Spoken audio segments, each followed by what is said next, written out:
ನಮಸ್ಕಾರ ವೀಕ್ಷಕರೇ, health guide ನೇರ ಪ್ರಸಾರ ಕಾರ್ಯಕ್ರಮಕ್ಕೆ ಸ್ವಾಗತ. ಇವತ್ತಿನ ನಮ್ಮ ಸಂಚಿಕೆಯಲ್ಲಿ ನಮ್ಮ ಜೊತೆ ಇದ್ದಾರೆ ಡಾಕ್ಟರ್ RN ಭಟ್. ಇವರು ವೈದ್ಯಕೀಯ ಸಲಹಾ ತಜ್ಞರು ಇವರು ಉಡುಪಿಯಲ್ಲಿ. ಸೊ ಇವತ್ತು ನಾವು ಮಾತಾಡ್ತಾ ಇದ್ದೀವಿ ಏನಂತ ಹೇಳಿದರೆ ಹೈಪರ್ ಟೆನ್ಷನ್ ಅಥವಾ blood pressure, high blood pressure ಬಗ್ಗೆ ಮಾತಾಡ್ತೀವಿ. ಮೊದಲನಾಗಿ ನಮ್ಮ ಡಾಕ್ಟರ್ನ ಶೋಗೆ ವೆಲ್ಕಮ್ ಮಾಡುವಂಥ ಸಮಯ. Welcome to the show doctor. ಮತ್ತು ವೀಕ್ಷಕರೇ, ಇವತ್ತಿನ ಕಾರ್ಯಕ್ರಮದಲ್ಲಿ ನಾವು ಮಾತಾಡ್ತಾ ಇದ್ವಿ, ಆಗಲೇ ಹೇಳಿದಾಗೆ ಬ್ಲಡ್ ಪ್ರೆಷರ್ ಅಥವಾ ಹೈ ಬ್ಲಡ್ ಪ್ರೆಷರ್ ಅಥವಾ ಹೈಪರ್ ಟೆನ್ಷನ್ ಬಗ್ಗೆ ಮಾತಾಡ್ತಿದ್ವಿ. ಇವತ್ತಿನ ಲೈಫ್ ಸ್ಟೈಲ್ ಇರ್ಬೋದು ಅಥವಾ ಬೇರೆ ಸಾಕಷ್ಟು ಕಾರಣಗಳಿಗೋಸ್ಕರ ಅದು ಹೈಪರ್ ಟೆನ್ಷನ್ ಅಥವಾ ಬ್ಲಡ್ ಪ್ರೆಷರ್ ಅಂಥದ್ದು ವೆರಿ ಕಾಮನ್ ಪ್ರಾಬ್ಲಮ್ ಆಗಿಬಿಟ್ಟಿದೆ. ಸಾಮಾನ್ಯವಾಗಿ 4ರಲ್ಲಿ ಒಬ್ಬರಿಗೆ ಇದೆ ಅಂತೇಳಿ ಕಂಡು ಹಿಡಿದಿದ್ದಾರೆ, ಇರುತ್ತೆ ಅಂತೇಳಿ ಸಾಮಾನ್ಯವಾಗಿ ಇರುವಂಥ ಫ್ಯಾಕ್ಟ್ಸ್ ಅದೊಂದು.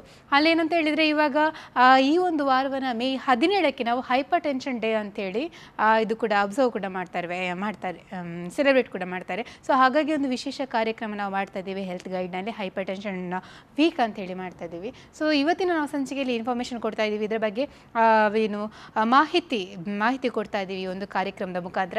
ಈ ಕಾರ್ಯಕ್ರಮಕ್ಕೆ ನೀವು ಕೂಡ ಕರೆ ಮಾಡ್ಬೋದು, ನಮ್ಮ ತಜ್ಞರ ಜೊತೆ ಮಾತಾಡ್ಬೋದು. ನಿಮ್ಗೆ ಏನಾದರೂ ಪ್ರಶ್ನೆಗಳು ಅಥವಾ ಏನಾದರೂ ಗೊಂದಲಗಳು ಅಥವಾ ಏನಾದರೂ ಪ್ರಶ್ನೆಗಳನ್ನ ಕೇಳಬೇಕು ತಜ್ಞರ ಜೊತೆ ಅಂತ ಹೇಳಿದರೆ ತಜ್ಞರು ಇದ್ದಾರೆ, ಅವ್ರ ಜೊತೆ ನೀವು ಮಾತಾಡ್ಬೋದು. ಖಂಡಿತ ಕರೆ ಮಾಡಿ ನಮ್ಮ ಕಾರ್ಯಕ್ರಮಕ್ಕೆ ಅಂತ ಹೇಳ್ತಾ ಇದ್ದೀನಿ. ಬನ್ನಿ ನಮ್ಮ ಡಾಕ್ಟರ್ನ ಮಾತಾಡ್ಸೋಣ. ಡಾಕ್ಟರ್, ಮತ್ತೊಮ್ಮೆ ನಮಸ್ತೆ ಆ್ಯಂಡ್ ವೆಲ್ಕಮ್. ನಮಸ್ಕಾರ ಡಾಕ್ಟರ್, ಈಗ hyper tension it's a very common problem, 4ರಲ್ಲಿ ಒಬ್ಬರಿಗೆ ಇರ್ತದೆ ಅಂತೇಳಿ ಹೇಳುತ್ತೆ ರಿಸರ್ಚರ್ಸ್. ಸೊ ಏನಿದು ಹೈಪರ್ ಟೆನ್ಷನ್, ಹೇಗೆ ಉಂಟಾಗುತ್ತೆ? ನಾರ್ಮಲಿ ಮನುಷ್ಯನಿಗೆ ಒಂದು ರಕ್ತದ ಒತ್ತಡ ಅಂತ ಹೇಳ್ತಾರೆ, ಹಾರ್ಟಿಂದ ಬ್ಲಡ್ ಪಂಪ್ ಆದಾಗ ಅದು ರಕ್ತನಾಳಕ್ಕೆ ಹೋಗಿ ಆ ವೇವ್ ಹೊಡೆದು ರಿವರ್ಸ್ ಬರ್ತದೆ. ಸೊ ಪಂಪ್ ಯಾವ ಪ್ರೆಷರಿಂದ ಹೊಡಿತೇವೆ ಅದನ್ನು ಸಿಸ್ಟಾಲಿಕ್ ಪ್ರೆಷರ್ ಅಂತ ಹೇಳ್ತೇವೆ. ಹಾರ್ಟಿಂದ ಪಂಪ್ ಆಗುವ ಬ್ಲಡ್ ಅದು ಯಾವ ರೀತಿಯ ಫೋರ್ಸಲ್ಲಿ ಹೋಗ್ತದೆ ಅದು ಸಿಸ್ಟಾಲಿಕ್ ಪ್ರೆಷರ್ ಅಂತ ಹೇಳ್ತೇವೆ. Resistance provided by the blood vessel and return flow to the heart, ಆ resistance is measured in terms of diastolic blood pressure ಅಂತ ಹೇಳ್ತೇವೆ. ಮೇಲಿನ ಒಂದು ರೀಡಿಂಗ್, ಕೆಳಗಿನ ಒಂದು ರೀಡಿಂಗ್ ಇರ್ತದೆ. ಹೆಚ್ಚಾಗಿ ಕೆಲವರಿಗೆ ಬ್ಲಡ್ ಪ್ರೆಷರ್, ನನಗೆ ಮೇಲಿನ ಬ್ಲಡ್ ಪ್ರೆಷರ್ ಜಾಸ್ತಿ ಉಂಟು, ಕೆಳಗಿನ ಬ್ಲಡ್ ಪ್ರೆಷರ್. ಮೇಲಿನ ಬ್ಲಡ್ ಪ್ರೆಷರ್ ನಾವು ಸಿಸ್ಟಾಲಿಕ್ ಬ್ಲಡ್ ಪ್ರೆಷರ್ ಅಂತ ಹೇಳ್ತೇವೆ, ಕೆಳಗಿನ ಬ್ಲಡ್ ಪ್ರೆಷರ್ ಡಯಾಸ್ಟಾಲಿಕ್ ಅಂತ ಹೇಳ್ತೇವೆ. ನಾರ್ಮಲ್ ಈಗ ಒಂದು 120 millimetres of mercury systolic pressure ಆದರೆ reverse bar the peripheral resistance of the vessels 80 millimetres mercury ಬಂದರೆ we call the blood pressure as 120/80. That is the exact centre point. Okay, centre point ಅಂದರೆ ಉಡುಪಿ ಅಂತ ಹೇಳಿದ್ರೆ bus stand ಅಲ್ಲಿ ಒಂದು ಅಥವಾ ಇದ್ದಾಗ ಒಂದು ಸೆಂಟರ್ ಪಾಯಿಂಟ್. ನಾರ್ಮಲ್ ಬ್ಲಡ್ ಪ್ರೆಷರಿಂದ ಹೈ ಅಂತ ಹೇಳಲಿಕ್ಕೆ ಹೋಗಬೇಕಾದ್ರೆ 120/80 140/90 ತನಕ ನಾವು ರೇಂಜ್ ಇಡ್ತೇವೆ. 140/90 ಅಥವಾ ಕೆಳಗೆ 90/50 ಅಥವಾ 90/60. ಸೊ 120/80 ನಾರ್ಮಲ್ ಅಂತ ಹೇಳಿದರೆ 140/90 is called as high normal, 90/60 is lower limit of normal. ಈಗ ಲಿಮಿಟ್ಗಿಂತ ಕ್ರಾಸ್ ಆದರೆ ಜಾಸ್ತಿ, ಅದು ಕೆಳಗೆ 140/90ಗಿಂತ ಕ್ರಾಸ್ ಆದರೆ it is called as high blood pressure. High blood ಪ್ರೆಷರ್ಗೆ ಎಷ್ಟು ನನಗೆ BP ಉಂಟು ಅಂತ ಹೇಳಿದರೆ implied that it is more than 140/90 ಅಂತ. ನನಗೆ ಲೋ ಪ್ರೆಷರ್ ಉಂಟು ಅಂತ ಹೇಳೋದು ಅದು ತಪ್ಪಾಗಿ ಇರುವ difference between low blood pressure ಅಂದರೆ ಎಷ್ಟು ಜನ ಡಾಕ್ಟರ್ ಕೆಲವು ಸರ್ತಿ, ಮೇನ್ಲಿ ಕೆಲವರು those are not acquainted with academics, low pressure ಉಂಟು ಅಂತ ಹೇಳ್ಬಿಡ್ತಾರೆ. 90/60 what is that called pulse pressure is more important ನಮಗೆ. 60/90 ಅಂದರೆ ಗ್ಯಾಪ್ 30, 140/90 ಅಂದರೆ ಗ್ಯಾಪ್ 50. ಒಂದು 30 to 50 ಆ pulse pressure that should be normal. You are 90/60 also you are normal, but you are on the lower side of the normal. ಉದಾಹರಣೆಗೆ ಉಡುಪಿ ಅಂತ ಹೇಳಿದರೆ ಈ ಕಡೆ ಸಂತೆಕಟ್ಟೆ, ಆ ಕಡೆ ಬಲಾಯಿಪಾದೆ, that is higher limit, this is lower limit. So range, as long as you are within the range, you are considered as normal tensive. ಈಗ 140/90ಗಿಂತ ಜಾಸ್ತಿ ಆದಾಗ we call it as hypertensive. For academic reasons we have ಅದನ್ನು ಮತ್ತೆ ಇನ್ನು high normal, pre hypertension, grade 1, grade 2, grade 3 ಅಂತ grading ಮಾಡಿದೆ. ಯಾಕಂತ ಹೇಳಿದ್ರೆ ವಿವಿಧ ಕೋಮಾರ್ಬಿಡ್ ಕಂಡೀಷನ್ ಅಂತ ಹೇಳ್ತೀವಿ. ಹೈಪರ್ ಟೆನ್ಷನ್ ಜೊತೆಗೆ ಡಯಾಬಿಟಿಸ್ ಇದ್ದರೆ ಒಂದು ಲೆವೆಲ್, ಹೈಪರ್ ಟೆನ್ಷನ್ ಜೊತೆಗೆ ಕಿಡ್ನಿ ಪ್ರಾಬ್ಲಮ್ ಇದ್ದರೆ ಒಂದು ಲೆವೆಲ್, ಹೈಪರ್ ಟೆನ್ಷನ್ ಜೊತೆಗೆ ಪ್ರೆಗ್ನೆನ್ಸಿ ಇದ್ದರೆ ಒಂದು ಪ್ರಾಬ್ಲಮ್, ಒಂದು ಲೆವೆಲ್. ಅದಕ್ಕೆ ಬೇರೆ ಬೇರೆ ಲೆವೆಲ್ ಇಟ್ಕೊಳ್ತೀವಿ ನಾವು. ಹೈಪರ್ ಟೆನ್ಷನ್ ಜೊತೆಗೆ ಬೇರೆ ಕೂಡ ಜೊತೆ ಕಾಯಿಲೆಗಳು ಕೂಡ ಕಾಣಿಸ್ಕೊಳ್ತವೆ. ಹೌದು, ನಾನೀಗ ಇದ್ರ main this is an educative program, ತಿಳುವಳಿಕೆಯನ್ನು ತಿಳಿಸುವಂತಹ ಕಾರ್ಯಕ್ರಮ. Hypertension is one among the silent killers of the normal population. 4 ಜನರಲ್ಲಿ ಒಬ್ಬರಿಗೆ ಹೈಪರ್ ಟೆನ್ಷನ್ ಉಂಟು ಇಡೀ ಜಗತ್ತಿನಲ್ಲಿ. ಅಂದರೆ ಅಬೋವ್ ಏಜ್ ಆಫ್ 25-30 4ರಲ್ಲಿ ಒಬ್ಬರಿಗೆ ಹೈಪರ್ ಟೆನ್ಷನ್ ಇರ್ತದೆ. ಅದರಲ್ಲಿ ಅವ್ರಿಗೆ ಸಿಂಪ್ಟಮ್ ಗೊತ್ತಾಗೋದು 30% ಜನರಿಗೆ ಮಾತ್ರ, 100ರಲ್ಲಿ 60-70 ಜನರಿಗೆ ಅದ್ರದ್ದು ಅವ್ರಿಗೆ ಹೈಪರ್ ಟೆನ್ಷನ್ ಉಂಟಂತೇಳಿ ಗೊತ್ತೇ ಆಗೋದಿಲ್ಲ. ಗೊತ್ತೇ ಆಗಿಲ್ಲ ಸಿಂಪ್ಟಮ್. ಅವ್ರು ಏನಾದರೂ ಕಾಂಪ್ಲಿಕೇಶನ್ ಆಗಿ ಬರುವಂಥದ್ದು ಅಥವಾ ಬೇರೆ ಟೆಸ್ಟಿಗೆ ಹೋದಾಗ ಡಾಕ್ಟರ್ ಟೆಸ್ಟ್ ಮಾಡಿ ನಿಮಗೆ ಪ್ರೆಷರ್ ಉಂಟಂತ ಹೇಳುವಂಥದ್ದು ಪ್ರಶ್ನೆ ಬರ್ತದೆ. ಅದು ಡಯಾಗ್ನೋಸಿಸ್ ಆದಮೇಲೆ ಎಕ್ಸೆಪ್ಟ್ ಮಾಡೋರು ಅದರಲ್ಲಿ ಇನ್ನೊಂದು 50% ಜನ ಮಾತ್ರ. ನಿಮಗೆ ಹೈ ಬ್ಲಡ್ ಪ್ರೆಷರ್ ಉಂಟು ಅಂತೇಳಿ ನಾವು ಟ್ರೀಟ್ಮೆಂಟ್ ಸ್ಟಾರ್ಟ್ ಮಾಡಿದಾಗ ಫಸ್ಟ್ ಓಡ್ತಾರೆ, ನಾನು 4 ದಿವಸ ಪ್ರಾಣಾಯಾಮ ಮಾಡಿ 4 ದಿವಸ ಯೋಗ ಮಾಡಿ ಕಂಟ್ರೋಲ್ ಮಾಡಿ ಬರ್ತೇನೆ, ಡಯಟ್ ಮಾಡ್ತೇನೆ, ವೆಯ್ಟ್ ಮಾಡ್ತೇನೆ, ಕಂಟ್ರೋಲ್ ಮಾಡ್ಕೊಂಡು ಬರ್ತೇನೆ ಅಂತ ಹೇಳ್ಕೊಂಡ್ಬಿಟ್ಟು ಅದನ್ನು ಎಸ್ಕೇಪ್ ಮಾಡ್ತಾರೆ. ಟ್ರೀಟ್ಮೆಂಟ್ ಕೊಟ್ಟಾದ್ಮೇಲೆ ನಾವು ಕೊಟ್ಟರೆ ಮೆಡಿಸಿನನ್ನು ಕರೆಕ್ಟಾಗಿ ತಗೊಳ್ಳೋರು ಹನ್ನೊಂದು ಸ್ವಲ್ಪ ಪರ್ಸೆಂಟ್ ಮಾತ್ರ. ಅಲ್ಟಿಮೇಟ್ಲಿ 25% ಪಾಪ್ಯುಲೇಷನ್ ಜನರಿಗೆ ಬ್ಲಡ್ ಪ್ರೆಷರ್ ಇದ್ದರೆ ಅದರಲ್ಲಿ ಕರೆಕ್ಟಾಗಿ ಟ್ರೀಟ್ಮೆಂಟ್ ತೊಗೊಂಡು ಕಂಟ್ರೋಲ್ ಇರೋರು hardly 5 to 10% of the people ಅಷ್ಟೇ ಇರ್ತದೆ. ಅದರ ಬಗ್ಗೆ ಒಂದು ನಿರ್ಲಕ್ಷ್ಯ ಅಷ್ಟು. ಇಷ್ಟು ಒಂದು ಪ್ರಿವಿಲೆಂಟ್ ಅಂತ ಹೇಳಿದರೆ ಈ ಹೈಪರ್ ಟೆನ್ಷನ್ಗೆ ಟ್ರೀಟ್ಮೆಂಟ್ ಬೇಡ ಅಂತ ಹೇಳೋ ಒಂದು ಗ್ರೂಪ್ ಆಫ್ ಡಾಕ್ಟರ್ಸ್ ಇರ್ತಾರೆ. ಉದಾಹರಣೆಗೆ ಸ್ವಲ್ಪ ನಮ್ಮ ವೃತ್ತಿಯಲ್ಲಿ ಮುತ್ಸದ್ದಿಗಳು ಅಥವಾ ಸ್ವಲ್ಪ ತುಂಬ ವರ್ಷ ಪ್ರಾಕ್ಟೀಸ್ ಮಾಡ್ತಾಯಿದ್ದರು, ನಿಮ್ಮ ಏಜಿಗೆ ಈ ಬ್ಲಡ್ ಪ್ರೆಷರ್ ನಾರ್ಮಲ್ಲು ಹಾಗೆ ಅಂತ ಹೇಳ್ಕೊಂಡ್ಬಿಟ್ಟು ಅದನ್ನೊಂದು ನಿರ್ಲಕ್ಷ್ಯ ಭಾವನೆ ಮಾಡಿದ್ರು. ಅಲ್ಟಿಮೇಟ್ಲಿ ಏನಂತ ಹೇಳಿದರೆ ಈ blood pressure, high blood pressure till it produces symptom ಒಂದು, ಅಥವಾ till it produces damage in the body. ಯಾವುದು ಡ್ಯಾಮೇಜ್ ಅಂತ ಹೇಳಿದ್ರೆ 4 ಡ್ಯಾಮೇಜ್ ಆಗ್ತದೆ. ಹೈಪರ್ ಟೆನ್ಷನ್ ನಿರ್ಲಕ್ಷ್ಯ ಮಾಡಿ 5 ರಿಂದ 10 ವರ್ಷ ಆದ್ಮೇಲೆ ನಿರ್ಲಕ್ಷ್ಯ ಮಾಡಿದ ಮೇಲೆ ಒಂದಾ ಸ್ಟ್ರೋಕ್, ಬ್ರೈನ್ ಅಟ್ಯಾಕ್, ಒಂದಾ ಹಾರ್ಟಿನ ಪ್ರಾಬ್ಲಮ್ಸ್, ಹಾರ್ಟ್ ಎನ್ಲಾರ್ಜ್ಮೆಂಟ್ ಆಗೋದು, ಹಾರ್ಟ್ ಫೇಲಿಯರ್ ಅಥವಾ ಹಾರ್ಟ್ ಅಟ್ಯಾಕ್ಸ್, ಮೂರನೇದು ಕಿಡ್ನಿ ಡ್ಯಾಮೇಜ್ ಅಥವಾ ಕಿಡ್ನಿ ಫೇಲಿಯರ್, 4ನೇದು ಕಣ್ಣಿನ ನರ ಹೋಗೋದು. ಇದು ಆಗೋ ತನಕ ಜನರಿಗೆ ಅದೊಂದು ಎಚ್ಚರ ಇರೋದಿಲ್ಲ. ಬ್ಲಡ್ ಪ್ರೆಷರ್ ಯಾಕೆ ನಾನು ಟ್ರೀಟ್ಮೆಂಟ್ ಮಾಡಬೇಕಿತ್ತು ಅಂತೇಳಿ ಗೊತ್ತಾಗೋದಿಲ್ಲ. So initially period when there is no symptom it is called as any other normal, ನನಗೇನು ಪ್ರಾಬ್ಲಮ್ ಇಲ್ಲ, ನಾನು ಯಾಕೆ ಮೆಡಿಸಿನ್ ತೊಗೊಳ್ಬೇಕಂತ.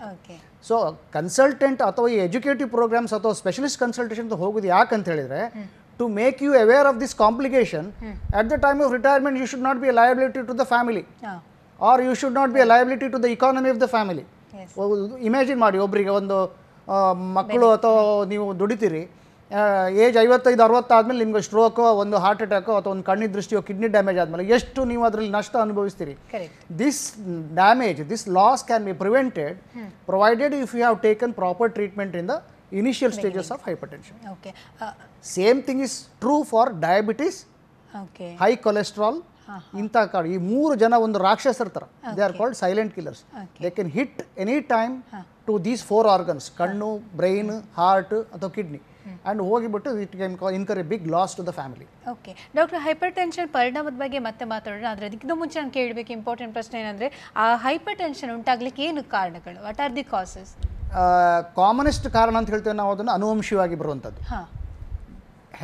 ಹೆರಿಡಿಟ್ರಿ ಅಂತ ಹೇಳ್ತಾರೆ, ಮಲ್ಟಿ ಫ್ಯಾಕ್ಟೋರಿಯಲ್ ಇನ್ಹೆರಿಟೆನ್ಸ್. ಹಾಗೆ ಡಯಾಬಿಟೀಸು ಹೆರಿಡಿಟ್ರಿ ಆಗಿ ಬರ್ತದೆ. 100 ಹೈಪರ್ ಟೆನ್ಸಿವ್ ಪೇಷಂಟ್ ಇದರಲ್ಲಿ 50 ಜನ ಹೆರಿಡಿಟ್ರಿ ಆಗಿ ಬರುವಂಥದ್ದು.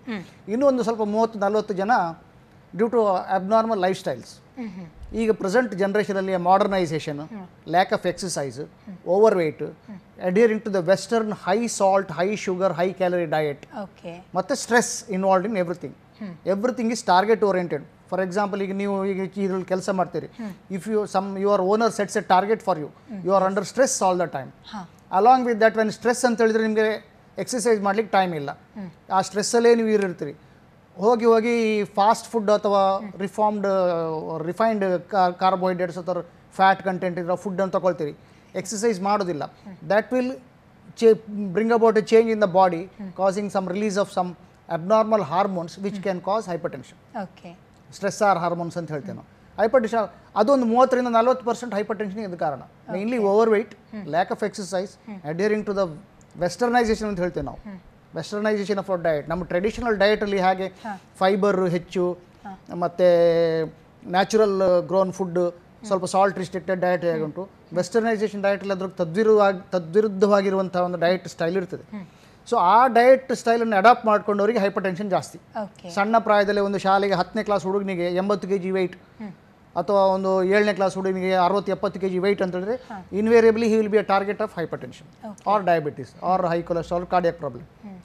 ಡಾಕ್ಟರ್, ಮತ್ತೆ ಪ್ರೈಮರಿ ಹೈಪರ್ ಟೆನ್ಷನ್ ಮತ್ತೆ ಸೆಕೆಂಡರಿ ಹೈಪರ್ ಟೆನ್ಷನ್, ಇದು ನಾನೀಗ 2 ಹೇಳಿದ್ದು ಪ್ರೈಮರಿ ಹೈಪರ್ ಟೆನ್ಷನ್. ಒಂದು 100ರಲ್ಲಿ ಒಂದು 10% ಕಡಿಮೆ ಕಿಡ್ನಿ ಪ್ರಾಬ್ಲಮ್ ಇಂದ ಹೈಪರ್ ಟೆನ್ಷನ್ ಬರುವಂತು. ಹೈಪರ್ ಟೆನ್ಷನ್ ಇಂದ ಕಿಡ್ನಿ ಡ್ಯಾಮೇಜ್ ಆಗಿ ಹೈಪರ್ ಟೆನ್ಷನ್ ಅಗ್ರಿವೇಟ್ ಆಗೋದು ಒಂದು. ಆದರೆ ಕಿಡ್ನಿಯ ಪ್ರಾಬ್ಲಮ್, ಉದಾಹರಣೆಗೆ ಕಿಡ್ನಿಯ ಸ್ವೆಲ್ಲಿಂಗ್, ನೆಫ್ರೈಟಿಸ್ ಅಂತ ಹೇಳ್ತೇವೆ, ಅಥವಾ ಕಿಡ್ನಿಯ ಹೋಗೋ ರಕ್ತನಾಳಗಳು ಸಂಕುಚಿತಗೊಂಡು ಆಗುವಂಥದ್ದು ರೀನಲ್ ಆರ್ಟರಿಸ್ನೋಸಿಸ್ ಅಂತ ಹೇಳ್ತೇವೆ, ಅಥವಾ ಸಮ್ ಎಂಡೋಕ್ರೈನ್ ಪ್ರಾಬ್ಲಮ್ಸ್. ಇಂಥ ಕಂಡೀಷನಲ್ಲಿ you get secondary hyper tension ಬರ್ತದೆ. ಇದ್ರದ್ದು ಇಂಪಾರ್ಟೆನ್ಸ್ ಡಯಾಗ್ನೋಸಿಸ್ ಯಾಕೆ ಮಾಡಬೇಕಂತ ಹೇಳಿದ್ರೆ, 100ರಲ್ಲಿ 50% ಅನುವಂಶೀಯವಾಗಿ ಬರುವಂಥ ಟ್ರೀಟ್ಮೆಂಟ್ ಇದೆ ಹೈಪರ್ ಟೆನ್ಷನಿಗೆ, ಏನು ಕ್ಯೂರೇಟಿವ್ ಟ್ರೀಟ್ಮೆಂಟ್ ಇಲ್ಲ. Okay, only you can control the hyper tension by taking medicines. Whereas this secondary hyper tension, if somebody diagnosis it, ಒಬ್ಬರು ಯಾರು ತಜ್ಞ ವೈದ್ಯರ ಹತ್ರ ಹೋಗಿ ನಿಮ್ಮ ಕಿಡ್ನಿದು ಪರೀಕ್ಷೆ ಅಥವಾ ಇದೆಲ್ಲ ಮಾಡಿ ಎಂಡೋಕ್ರಿನ್ ಪ್ರಾಬ್ಲಮ್ ನೋಡಿದರೆ, if there is a treatment and it's a curable form of hypertension, this can be cured. All hypertensions are not curable ಅಂತ ಹೇಳೋದು ತಪ್ಪು. This is a curable form of hypertension. ಅದರಲ್ಲಿ surgery ಮಾಡಿಯೋ ಅಥವಾ ಅದಕ್ಕೆ hormone treatment ತಗೊಂಡು cure ಮಾಡ್ಲಿಕ್ಕೆ ಆಗುತ್ತೆ. ಓಕೆ. ಮತ್ತೆ ಡಾಕ್ಟರ್ ಆಗಲೇ ಹೇಳಿದ್ರಿ ತುಂಬಾ ಸಣ್ಣ ಏಜ್ಗೆ ಕೂಡ ಹೈಪರ್ ಟೆನ್ಷನ್ ಅಥವಾ ಬ್ಲಡ್ ಪ್ರೆಷರ್ ಬರ್ಬೋದು, 25 ಇಯರ್ಸ್ಗೆ ಕೂಡ. ಇಸ್ ದಟ್ ಹೆರಿಡಿಟರಿ ಆರ್ ಅಥವಾ ಸೆಕೆಂಡರಿ? ಸ್ಪೆಷಲ್ ಸಿಚುವೇಶನ್ಸ್ ಈಗಿನ ಕಾಲದಲ್ಲಿ, ಅಂದರೆ ಈಗ ಒಂದು 10-20 ವರ್ಷದಲ್ಲಿ ಮಕ್ಕಳು because of the again life style disorders, ನಾವು ಈಗ ಶಾಲೆ ಹೋಗಬೇಕು, ನಮ್ಗೆ ಆಟ ಓಟ ಎಲ್ಲ ಇರ್ತಿತ್ತು, ನಡ್ಕೊಂಡು ಹೋಗ್ಬೇಕಿತ್ತು, ಅದೆಲ್ಲ ಇಲ್ಲ. ಈಗ ಹೋಗುವಾಗ ರಿಕ್ಷಾ ಅಥವಾ ಕಾರು ಅಥವಾ ಬಸ್, ಬರುವಾಗೆಲ್ಲ ಆಟ ಆಡಲಿಕ್ಕೆ ಗ್ರೌಂಡ್ ಇಲ್ಲ, ಅಥವಾ ಡಯಟ್ ಪ್ಯಾಟರ್ನ್ ಮನೆಯಲ್ಲಿ ಯೂಶಲಿ 2 ಮಿನಿಟ್ ಇದ್ದ ಡಯಟ್, 5 ಮಿನಿಟ್ ಇದ್ದ ಡಯಟ್, ಅದೆಲ್ಲ ಈಗ ಟಿ ವಿ ಅಡ್ವರ್ಟೈಸ್ಮೆಂಟ್ ನೋಡ್ಬಿಟ್ಟು ತಿನ್ನುವಂಥದ್ದು. ಮಕ್ಕಳಿಗೆ ಟ್ರೀಟ್ಮೆಂಟ್ ಈ ಹೈಪರ್ ಟೆನ್ಷನ್ ಬರೋ ಚಾನ್ಸಸ್ ಜಾಸ್ತಿ ಆಗ್ತಾ ಇದೆ. ಈಗ ನನ್ನ ವೃತ್ತಿಯಲ್ಲಿ ನಾನು 20 ವರ್ಷಕ್ಕಿಂತ ಕೆಳಗಿಂದ 15 ವರ್ಷದ ಮೇಲವರಿಗೆ ಒಂದು at least 1 or 2% of my patients have got hypertension. It is very unfortunate. ಯಾಕಂದ್ರೆ ಅವರಿಗೆ ಒಂದು 10 ರಿಂದ 15 ವರ್ಷ ಆದಮೇಲೆ he will end up in some target organ damage. But ಈ ಮಕ್ಕಳು ಟೌನ್ ಕಡೆ ಇರೋ ಮಕ್ಕಳ, ಅರ್ಬನ್ ಪಾಪ್ಯುಲೇಷನ್ ಅಲ್ಲಿ ಜಾಸ್ತಿ ಇದು, because these things are common in urban population. But ಇತ್ತೀಚೆಗೆ ರೂರಲ್ ಪಾಪ್ಯುಲೇಷನ್ ಕೂಡ ಈಗ ನಿಮ್ಮಲ್ಲಿ ಈಗ ರೂರಲ್ ಅಂತ ಹೇಳ್ತೀವಿ ನಾವು, ಈಗ ಬರೀ ಇನ್ ಟರ್ಮ್ಸ್ ಆಫ್ ಜಾಗ್ರಫಿಕಲ್ ಏರಿಯಾ ಎಲ್ಲ ರೂರಲ್. ಒಂದು ಹಳ್ಳಿಯವನಿಗೆ ಕೂಡ ಮೊಬೈಲು, ವಾಟ್ಸ್ಆ್ಯಪ್ ಅಥವಾ ಫೇಸ್ಬುಕ್ ಎಲ್ಲ ಅವರಿಗೆ ಪರಿಚಯ ಇರ್ತದೆ, ಅವರಿಗೆ ಇದ್ರ ಬಗ್ಗೆ ಜ್ಞಾನ ಇರ್ತದೆ. What is that called fast food ಅಥವಾ ಜಂಕ್ ಫುಡ್, ಅದ್ರ ಬಗ್ಗೆ ಅವರಿಗೆ ಗೊತ್ತಿರುತ್ತೆ. So it is slowly affecting the population in the rural area also. Okay doctor, symptoms ಹೇಗೆ? ಸಿಂಪ್ಟಮ್ಸ್ ಅಂದರೆ ಬ್ಲಡ್ ಪ್ರೆಷರ್, ನಾನು ಈಗಲೇ ಹೇಳಿದಾಗೆ 100 ಬ್ಲಡ್ ಪ್ರೆಷರ್ ಪೇಷಂಟ್ಲಿಂದ 60 ರಿಂದ 70 ಜನರಿಗೆ ಏನೂ ಸಿಂಪ್ಟಮ್ ಇರೋದಿಲ್ಲ. ನಮಗೊಂದು ದೊಡ್ಡ ಪ್ರಶ್ನೆ ಅದು ನಮ್ಮ ಪ್ರಾಕ್ಟೀಸಲ್ಲಿ. ರುಟೀನ್ ಆಗಿ ನಮ್ಮದು ಯೂಶಲಿ ಕನ್ಸಲ್ಟೇಷನ್ ಅಂತ ಹೇಳಿದ್ರೆ ನಾವು ಬಂದ ಕೂಡಲೇ BP ನೋಡುವಂಥದ್ದು. BP ಜಾಸ್ತಿ ಇದ್ದರೆ ಅಂತ ಹೇಳಿದರೆ, BP ಜಾಸ್ತಿ ಉಂಟು ಅಂತ ಹೇಳಿದರೆ ಅವರಿಗೆ ನಮಗೇನು ಪ್ರಾಬ್ಲಮ್ ಇಲ್ಲ ಅಂತ ಹೇಳ್ತಾರೆ. ಕಾಮನೆಸ್ಟ್ ಸಿಂಪ್ಟಮ್ ಹೈಪರ್ ಟೆನ್ಷನಲ್ಲಿ ತಲೆನೋವು, ತಲೆ ಸುತ್ತುವಿಕೆ, ಸುಸ್ತಾಗೋದು ಅಥವಾ ಎದೆ ನೋವು ಇದೆಲ್ಲ ಇರ್ತದೆ. ಸುಸ್ತಾಗೋದು ಅಥವಾ ದಮ್ಮು ಬರುವುದೆಲ್ಲ ಇರ್ತದೆ. ಅದು ಬರೋದು 130 ಜನರಿಗೆ ಮಾತ್ರ. ಇನ್ನು ಕೆಲವರಿಗೆ ಬರ್ತದೆ, ಬರುವಾಗ ಇಲ್ಲಿ ಎಲ್ಲ ಬೇರೆ ಎಲ್ಲ ಡ್ಯಾಮೇಜ್ ಆಗಿರ್ತದೆ. ಅರ್ಲಿ ಸ್ಟೇಜಲ್ಲಿ ಡಯಾಗ್ನೋಸಿಸ್ ಮಾಡಬೇಕಂದ್ರೆ ಇಂಥ ಪ್ರೋಗ್ರಾಮ್ ನೋಡ್ಕೊಂಡ್ಬಿಟ್ಟು ಅವೇರ್ನೆಸ್ ಆಗಿಬಿಟ್ಟು, ನಮ್ಮ ತಂದೆಗೆ, ನನ್ನ ಅಜ್ಜನಿಗೆ ಬ್ಲಡ್ ಪ್ರೆಷರ್ ಇದ್ರೆ ಒಂದು 6 ತಿಂಗಳಿಗೆ 1 ವರ್ಷಕ್ಕೆ ಒಂದ್ಸರ್ತಿ ಬ್ಲಡ್ ಪ್ರೆಷರ್ ಟೆಸ್ಟ್ ಮಾಡೋದು ಸ್ಪೆಷಲಿಸ್ಟ್ ಹತ್ರ. ಎಲ್ಲೆಲ್ಲಿ ಹೋಗಿ ಕೈ ಕೊಟ್ಟು ಟೆಸ್ಟ್ ಮಾಡೋದು ಅಥವಾ ಯಾವುದೋ ಒಂದು ಮೆಷಿನ್ ತೊಗೊಂಡು ಬಂದು ಮನೆಯಲ್ಲಿ ಎಲೆಕ್ಟ್ರಾನಿಕನ್ನು ಟೆಸ್ಟ್ ಮಾಡ್ಕೊಳ್ಳೋದು, ಇದೆಲ್ಲ ಮಾಡ್ಕೊಂಡ್ಬಿಟ್ಟು ನೀವು ಡಾಕ್ಟ್ರಿಗೆ ಜಾಸ್ತಿ ಇನ್ಕಮ್ ಮಾಡುವ ಪೇಷಂಟ್ ಆಗ್ತಿರ್ವಿನ ನಿಮ್ಮ ಪ್ರಾಬ್ಲಮ್ ಸಾಲ್ವ್ ಆಗೋದಿಲ್ಲ. You go to a proper specialist and get a checkup. ಅದಕ್ಕೊಂದು ಶಿಸ್ತಿದೆ ಬ್ಲಡ್ ಪ್ರೆಷರ್ ಟೆಸ್ಟ್ ಮಾಡಲಿಕ್ಕೆ. This is the biggest flaw in practice. Blood pressure ನೋಡುವ ಟೆಕ್ನಿಕ್, ಅವ್ರು ನೋಡುವ ಒಂದು ಸಾಧನಗಳು, ಅವರ ಒಂದು ಅಸೆಸ್ಮೆಂಟ್ ಆಫ್ ಸೌಂಡ್ಸು, ಅದೆಲ್ಲ ಇಷ್ಟು ಇಂಪಾರ್ಟೆಂಟ್ ಅಂತ ಹೇಳಿದರೆ, ಒಂದು 10 ಮಿಲಿಮೀಟರ್ ಡಿಫರೆನ್ಸ್ ಆಚೆ ಈಚೆ ಆಗಿಬಿಟ್ರೆ ನಾರ್ಮಲ್ ಇದ್ದವನು ಬ್ಲಡ್ ಪ್ರೆಷರ್ ಪೇಷಂಟ್ ಆಗ್ತಾನೆ, ಬ್ಲಡ್ ಪ್ರೆಷರ್ ಇದ್ದವನು ಇಲ್ಲ ಅಂತೇಳಿ ಆಗ್ತಾನೆ. So the correct diagnosis of the blood pressure it's A speciality subject. ಇಲ್ಲಿ ಎಲ್ಲೆಲ್ಲೋ ಹೋಗ್ಬಿಟ್ಟು ಯಾವುದೋ ಒಂದು ಅಪರೇಟಸಲ್ಲಿ ನೋಡಿಬಿಟ್ಟು ನನಗೆ ಬ್ಲಡ್ ಪ್ರೆಷರ್ ಜಾಸ್ತಿ ಆಯಿತು ಅಂತೇಳಿ ರಾತ್ರಿ 12 ಗಂಟೆಗೆ ಕಾಲ್ ಮಾಡ್ತಾರೆ. ಇದೊಂದು ಸಣ್ಣ ವಿಷಯ. ಯಾಕಂದರೆ ನೋಡ್ತಾರೆ ಮನೆಯಲ್ಲಿ ಒಂದು ಯಾವುದೋ ಒಂದು ಫಾರಿನಿಂದ ತಂದದ್ದು ಮಗ ಅಂತ ಹೇಳ್ಬಿಟ್ಟು ಒಂದು ನೋಡ್ತಾರೆ, ನನಗೆ 20 ಪಾಯಿಂಟ್ ಜಾಸ್ತಿ ಆಗಿದೆ ಅಂತ ಹೇಳ್ಬಿಟ್ಟು ಫೋನ್ ಮಾಡ್ತಾರೆ. This is a wrong trend and wrong practice. ಅದರ ಬದಲಿಗೆ methodically you go to a consultant, get it checked up properly and come to a diagnosis ಮಾಡಬೇಕಾದ್ರೆ ಅದಕ್ಕೆ ದರ್ ಇಸ್ ಒಂದು ಮೆಥಡ್ ಇದೆ. ಒಂದು ಪೇಷಂಟ್ ಕ್ಲಿನಿಕ್ಕಿಗೆ ಬಂದ ಕೂಡಲೇ ಅವನು ಬ್ಲಡ್ ಪ್ರೆಷರ್ ಚೆಕ್ ಮಾಡಬಾರ್ದು, 10 ಮಿನಿಟ್ ಕೂತ್ಕೊಳಿಸ್ಬೇಕು. ಅವನು ಅದ್ರ ಮೊದಲು ಸ್ಮೋಕ್ ಮಾಡಿರಬಾರ್ದು, ಅವನು ಅದ್ರ ಮೊದಲು ಕಾಫಿ ಕುಡಿದಿರಬಾರ್ದು. ಆಮೇಲೆ ಒಂದು ಕರೆಕ್ಟಾಗಿ ಕೂತ್ಕೊಂಡು ಪೊಸಿಷನಲ್ಲಿ ಚೆಕ್ ಮಾಡಿ, ಡೌಟ್ ಇದ್ದರೆ ಮಲ್ಕೊಂಡು ಅಥವಾ ನಿಂತ್ಕೊಂಡು ಟೆಸ್ಟ್ ಮಾಡಿಸಿ ಕನ್ಫರ್ಮ್ ಆದಮೇಲೆ ಇನ್ನೊಂದು 2 ರೀಡಿಂಗ್ ಅಂಥದ್ದೇ ಬಂದ ಮೇಲೆ you make a label as this patient is hypertensive ಅಂತ. ಕೆಲವರು ಡಾಕ್ಟ್ರಿಗೆ ಪುರ್ಸೋತಿರೋದಿಲ್ಲ, ಪೇಷಂಟ್ಗಳಿಗೆ ಪುರ್ಸೋತಿರೋದಿಲ್ಲ, ಬಂದರು ಬ್ಲಡ್ ಪ್ರೆಷರ್ ಹೈ ಉಂಟಂದ್ರೆ ಮೆಡಿಸಿನ್ ಸ್ಟಾರ್ಟ್ ಮಾಡಿದರು. ಆ ವ್ಯಕ್ತಿಗೆ ನಿಜವಾಗಿ ಬ್ಲಡ್ ಪ್ರೆಷರ್ ಇದ್ದಿರಲಿಕ್ಕಿಲ್ಲ. ಯಾಕಂದರೆ 130 ಜನರಿಗೆ what is called as office hypertension. Office ಅಂದರೆ ಡಾಕ್ಟರ್ ನೋಡಿದ ಕೂಡಲೇ ಬ್ಲಡ್ ಪ್ರೆಷರ್ ಜಾಸ್ತಿ ಆಗುವಂಥ ಕಾಯಿಲೆ ಇರ್ತದೆ. That is called as white coat hypertension ಅಂತ ಹೇಳ್ತೇವೆ ನಮ್ಮ ಮೆಡಿಕಲಲ್ಲಿ. ಯಾಕಂದರೆ ಡಾಕ್ಟರ್ ಹತ್ರ ಹೋದ ಕೂಡಲೇ ಅವರ ಹಾರ್ಟ್ ಬೀಟ್ ಜಾಸ್ತಿ ಆಗ್ತದೆ ಆ್ಯಂಡ್ ಸ್ಟ್ರೆಸ್ಸಾರ್ ಹಾರ್ಮೋನ್ ಜಾಸ್ತಿ ಆಗಿಬಿಟ್ಟು ಬ್ಲಡ್ ಪ್ರೆಷರ್ ಜಾಸ್ತಿ ಆಗುತ್ತೆ. And if the doctor is not sensible to pick this point ಅಂದರೆ ಒಂದು ಅದ್ರ ಬಗ್ಗೆ ತಿಳುವಳಿಕೆ ಇಲ್ದಿದ್ರೆ ನೀವು ಅವರಿಗೆ ಪರ್ಮನೆಂಟ್ ಆಗಿ ಲೇಬಲ್ ಮಾಡಿಬಿಟ್ಟು ಮೆಡಿಸಿನ್ ಸ್ಟಾರ್ಟ್ ಮಾಡ್ತೀವಿ.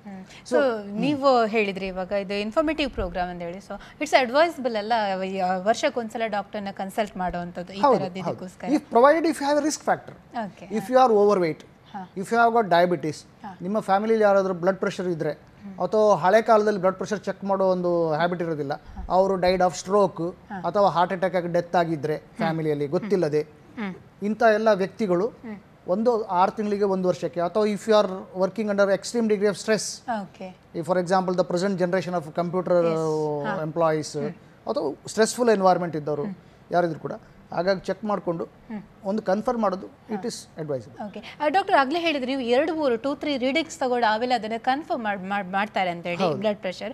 ಸೊ ಈಗ ಬ್ಲಡ್ ಪ್ರೆಷರ್ ವೇರಿಯೇಷನ್ಸ್ ಇರುತ್ತಾ? ಈಗ ಈ ಮಿನಿಟಿಗೆ ಚೆಕ್ ಮಾಡಿದ್ದಕ್ಕೂ ನೆಕ್ಸ್ಟ್ 2 ಮಿನಿಟ್ಸ್ ಹೌದು ವೇರಿಯೇಷನ್ ಇರುತ್ತೆ, because it is related to the body hormonal control. Okay, stress or hormone ಅಂತ ಹೇಳ್ತಾರೆ.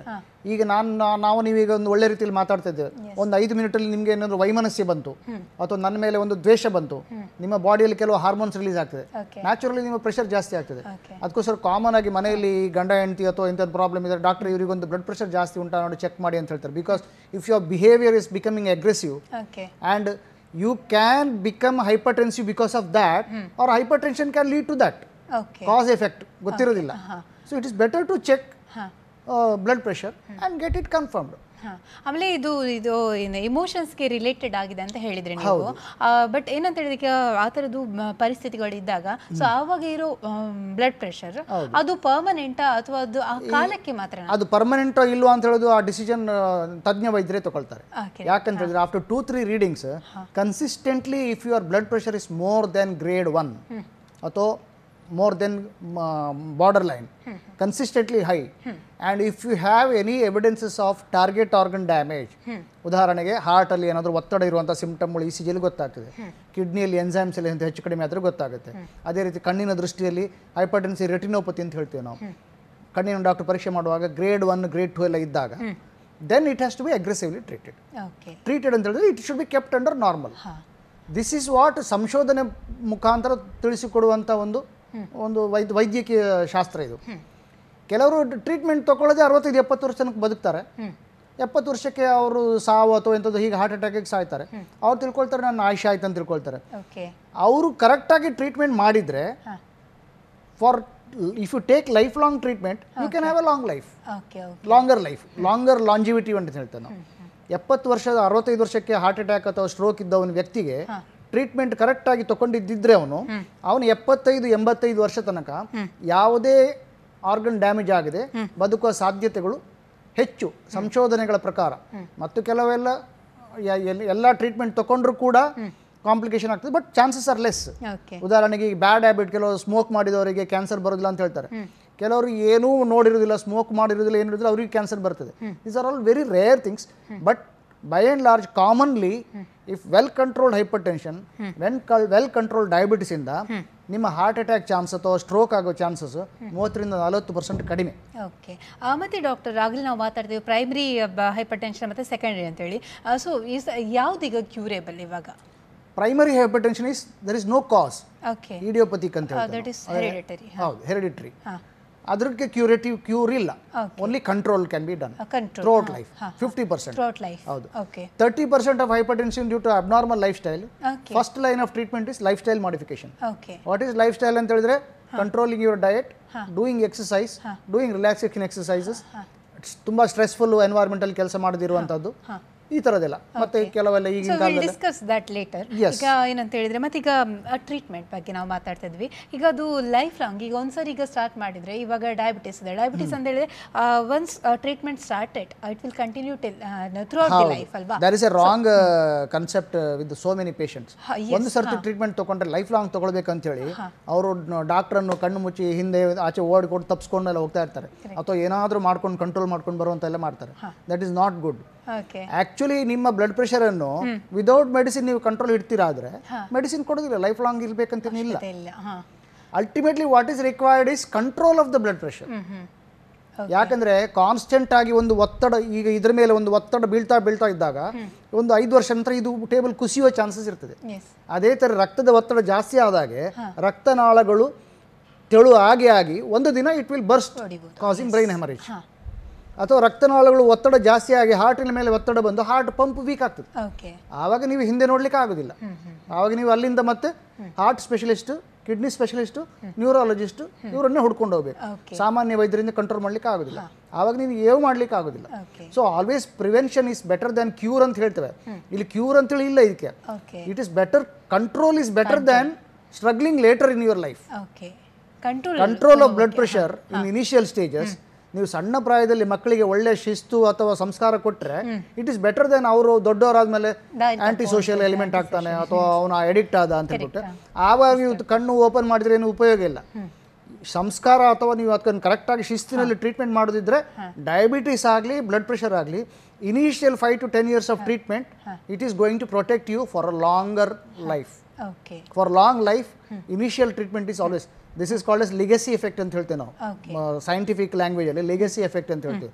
ಯಾವುದೇ ಒಂದು ಸ್ಟಿಚ್ ಇನ್ ಟೈಮ್ ಸೇವ್ಸ್ 9 ಇದ್ದ ಹಾಗೆ ಈ ಸ್ಟಾರ್ಟಿಂಗ್ ಸ್ಟೇಜಲ್ಲಿ ಕರೆಕ್ಟಾಗಿ ಟ್ರೀಟ್ಮೆಂಟ್ ತೊಗೊಂಡ್ರೆ ಬ್ಲಡ್ ಪ್ರೆಷರಿಗೆ ಅದಕ್ಕೆ ಕರೆಕ್ಟಾಗಿ ಟ್ರೀಟ್ಮೆಂಟ್ ತೊಗೊಳ್ಬೇಕಾದ್ರೆ ಕರೆಕ್ಟಾಗಿ ಡಯಾಗ್ನೋಸಿಸ್ ಆಗಬೇಕು. ಕರೆಕ್ಟಾಗಿ ಡಯಾಗ್ನೋಸಿಸ್ ಆಗಬೇಕಾದ್ರೆ ಕರೆಕ್ಟಾಗಿ ನೋಡೋ ಟೆಕ್ನಿಕ್ ಆಗಬೇಕು. ಅಥವಾ ರೋಗಿ ಹೋಗೋ ಡಾಕ್ಟ್ರು ಕರೆಕ್ಟಾಗಿ ಗೈಡ್ ಮಾಡಬೇಕು.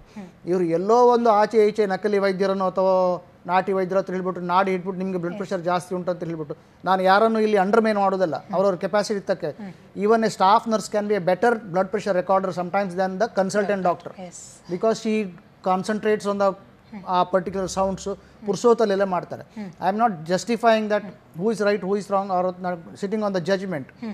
ಕರೆಕ್ಟಾಗಿ ಟೆಕ್ನಿಕನ್ನು ಎಲ್ಲ ಕನ್ಸಲ್ಟೆಂಟ್ ಅಥವಾ ಎಲ್ಲ ಡಾಕ್ಟರ್ಸ್ ಫಾಲೋ ಮಾಡಿದರೆ ಎಷ್ಟೋ ಜನ ಟ್ರೀಟ್ಮೆಂಟಿಗೆ ಕರೆಕ್ಟಾಗಿ ಅವರನ್ನು ಸಬ್ಜೆಕ್ಟ್ ಮಾಡ್ಬೋದು ನಾವು.